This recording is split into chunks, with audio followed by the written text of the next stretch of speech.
უკრაინაში კრემლის ომის მოწინააღმდეგე ერთადერთ პარტიას იაბლოკოს რუსეთის უზენაესმა სასამართლომ სახელმწიფო სათათბიროს არჩევნებში მონაწილეობა აუკრძალა და რეგისტრაცია გააუქმა. გადაწყვეტილება არც პოლიტიკური გაერთიანების ლიდერებს გაჰქვევებიათ და არც მათ მხარდამჭერებს, რომელთა ძირითადი ნაწილი ახალგაზრდებისგან შედგება.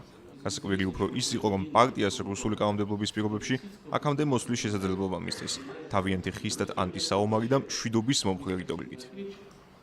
მიღებულია გადაწყვეტილება რუსეთის ფედერაციის ფედერალური ასამბლეის სახელმწიფო სათათბიროს მე-9 მოწვევის არჩევნებისთვის პარტია იაბლოკოს მიერ წარდგენილ კანდიდატების ფედერალური სიის რეგისტრაციის გაუქმების შესახებ. პარტიის რეგისტრაციის გაუქმება ნიშნავს, რომ იგი რუსეთის ფედერაციის ფედერალური ასამბლეის სახელმწიფო სათათბიროს მე-9 მოწვევის არჩევნებში მონაწილეობას ვეღარ მიიღებს. სექტემბრის არჩევნებიდან იაბლოკოს მოხსნის საფუძველი გახდა პარტიას სამშობლოს 7 აგვისტოს საჩივარი. დედაც ნათქვამი იყო, რომ იურისტებმა იაბლოკოს წინასაარჩევნო კამპანიაში უამრავი დარღვევა აღმოაჩინეს.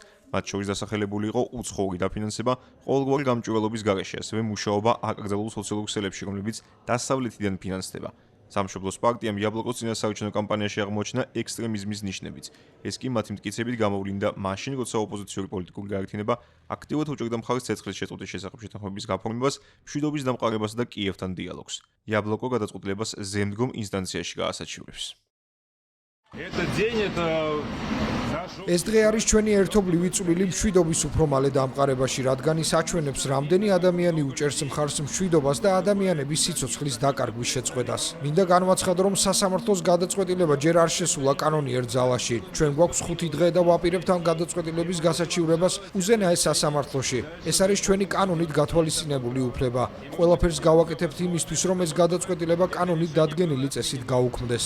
ჩვენ მაქსიმალურად შევეცდებით, რომ იაბლოკოს სახელმწიფო სათათბიროს არჩევნების ბიულეტენში დარჩეს. იაბლოკოს იდეები არც პროკრემლისტური იდეოლოგიის მქონე სხვა პარტიებსაც მოსწონთ, რომლებმაც ოპოზიციონერებს ბრალი დასდეს რუსული ინტერესებისადმი დამაზიანებელი პოლიტიკის გატარებაში. მეტიც ისინი მოითხოვენ ოპოზიციური პარტიის წინააღმდეგ უფრო მკაცრი ზომები გატარდეს, მათ შორის სისხლის სამართლის კოდექსის სხვადასხვა მუხლის გათვალისწინებითაც.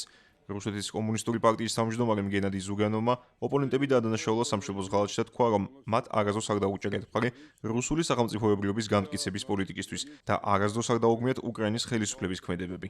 ტრენდს არ ჩამორჩა ჟირინოვსკის მიერ შექმნილი ლიბერალ-დემოკრატიული პარტიის ლიდერი ლეონიდ სლუცკიც, რომელმაც საერთოდ მოითხოვა იაბლოკოს არ აკრძალო მხოლოდ იმიტომ, რომ მათ კიევთან სამშვიდობო მოლაპარაკებების აუცილებლობაზე დაიწყეს საუბარი. ისინი უცხოეთის აგენტები არიან, ისინი მხარს უჭერენ უცხოეთის აგენტების ქსელს, ისინი დივერსანტები და სამშობლოს მოღალატეები არიან. ვფიქრობ, დადგა დრო გენერალურმა პროკურატურამ და ჩვენმა შესაბამისმა უწყებებმა ყურადღება მიაქციონ ამ პარტიას და საკუთარ თავს დაუსვან კითხვა. ნამდვილად უნდა მიეცეს თუ არა მას უფლება საარჩევნო კამპანიის პერიოდში ჩვენ საზოგადოებაში თავისი მტრული და მოღალატეობრივი იდეები გაავრცელოს. Вражеские, предательские идеи до нашего народа. ომის მოწინააღმდეგე პარტიის მხარდასაჭერად რუსეთის უზენაეს სასამართლოს შენობასთან მოქალაქეები შეიკრიბნენ. მათი აბსოლუტური უმრავლესობა ახალგაზრდა იყო, რომელიც მანამდე სოციალური პლატფორმებითაც ცდილობდა მიეწოდებინა მოსახლეობისთვის დამატებითი ინფორმაცია. საარჩევნო ბიულეტენში რატომ უნდა შემოეხაზათ იაბლოკო? დემონსტრაცია შეზღუდვებით წარიმართა. მოსკოვის პოლიცია მოქალაქეებს დაუყოვნებლივ დაშლისკენ მოუწოდა. სხვა შემთხვევაში კი დაკავებების დაწყებით დაემუქრა.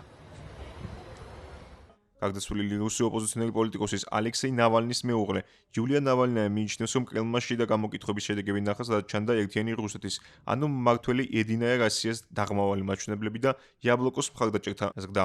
ოპოზიციური პარტიის საარჩევნო პროგრამა არ იყო ვრცელი და მხოლოდ მოიცავდა მოწოდებებს უკრაინაში ომის შეჩერებისკენ, მშვიდობისა და დიპლომატიისკენ.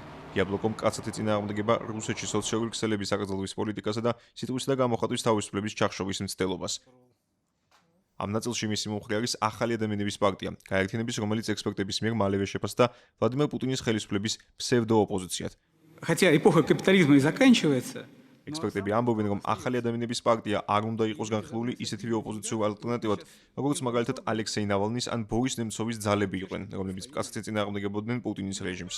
მით უმეტეს, რომ როგორც ანალიტიკოსები მიუთითებენ, ამ პარტიასთან დაკავშირებული არიან ის პირები, რომლებიც ალექსეი ნავალნისა და ვლადიმერ კარამურზას მოწამვლის მცდელობაში არიან პასუხისმგებელი.